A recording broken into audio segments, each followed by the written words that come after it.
Welcome to our channel astro with Manoj. आज हम बताने जा रहे हैं वृषभ लग्न के लिए योग कारक और मारक ग्रह। ये मैंने वृषभ लग्न की कुंडली बना ली है।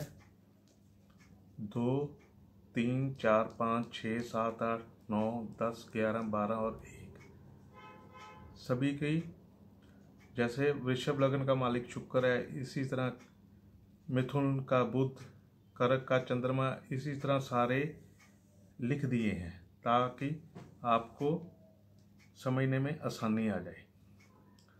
अब सबसे पहले हम देखेंगे कि इस वृषभ लग्न की कुंडली में सबसे योग कारक ग्रह शनि है, क्योंकि शनि एक तो उसको 9th हाउस मिल गया है और दूसरा 10th हाउस। 9th हाउस जो है वो त्रिकोण भाव है, 10th हाउस केंद्र का भाव है। ये दोनों भाव अच्छे हैं। कुंडली में, वृषभ लग्न की कुंडली में शनि सबसे अच्छा ग्रह है और योग कारक की स्थिति में है। वृषभ लग्न की कुंडली में ये राजयोग कारक हो जाता है, इसलिए हम इसे योग कारक की जगह इसको लिख देंगे।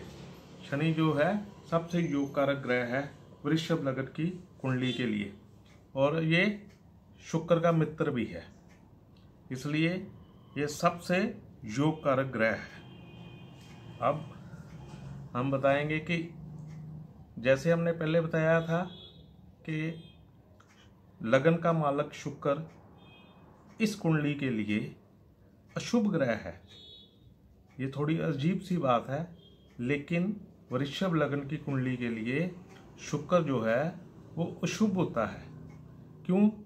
क्योंकि एक तो उसे घर मिल गया है लगन, जो कि केंद्र का घर है, और दूसरा छठा जो कि एक त्रिक भाव है, और साथ में जो शुक्र की मूल त्रिकोण राशि है तुला। इस कारण ऋषि पराशर जी ने कहा है कि शुक्र वृषभ लग्न की कुंडली के लिए अशुभ ग्रह है, इसलिए हम इसे अशुभ की जगह लिख दिया है। शुक्र इस कुंडली के लिए अच्छा नहीं है। ये लगन का मालिक ही उसके लिए अच्छा नहीं है, क्योंकि केंद्र में होने पर भी वो शुक्र न्यूट्रल हो जाता है, इसलिए ये 6th हाउस का ज़्यादा रोल प्ले करेगा। इसलिए शुक्र इस कुंडली के लिए अच्छा नहीं है। अब बृहस्पति को एक तो 8वां घर मिला है और एक 11वां। बृहस्पति की जो मूल त्रिकोण राशि है वो 9th है, और जो 11वां घर है वो 3 शेड आए है, इसलिए ये सबसे अशुभ स्थिति में आ जाता है। बृहस्पति वृषभ लग्न की कुंडली के लिए अशुभ है, और शुक्र और बृहस्पति की मित्रता भी नहीं है। बृहस्पति देवताओं का गुरु है, शुक्र राक्षसों का गुरु है, इसलिए आपस में इनकी मित्रता भी नहीं है। बृहस्पति वृषभ लग्न के लिए अशुभ ग्रह है, इसलिए हमने इसको अशुभ की जगह लिख दिया है। अब चंद्रमा इस कुंडली में 3rd हाउस में है, और तीसरा घर भी 3 शेड आय में है। 3, 6 और 11 3 शेड आय में है, तो चंद्रमा भी इस घर के लिए अशुभ ग्रह है, इसलिए इसको भी हमने अशुभ की श्रेणी में रख दिया है।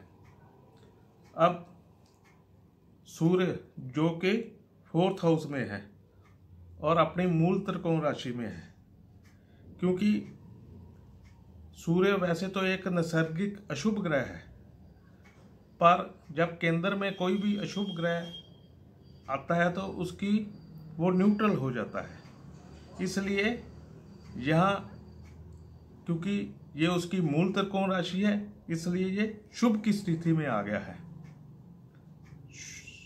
वृषभ लग्न की कुंडली के लिए सूर्य शुभ है, हमने इसको शुभ की श्रेणी में रख दिया है। अब बुध जो कि 5वें घर का मालिक है, जो कि एक ट्राइन लॉर्ड है, त्रिकोण का उसको घर मिला है, दूसरा उसको सेकंड हाउस मिला है। हम सेकंड हाउस को बोल देते हैं कि ये मार्ग स्थान है, पर त्रिकोण का घर मिलने के कारण बुध इस कुंडली में बेनिफिशियल हो जाता है। अब ये ज़्यादा जो अपना रिजल्ट है वो 5th हाउस के देगा, इस कारण ये शुभ की स्थिति में आ गया है।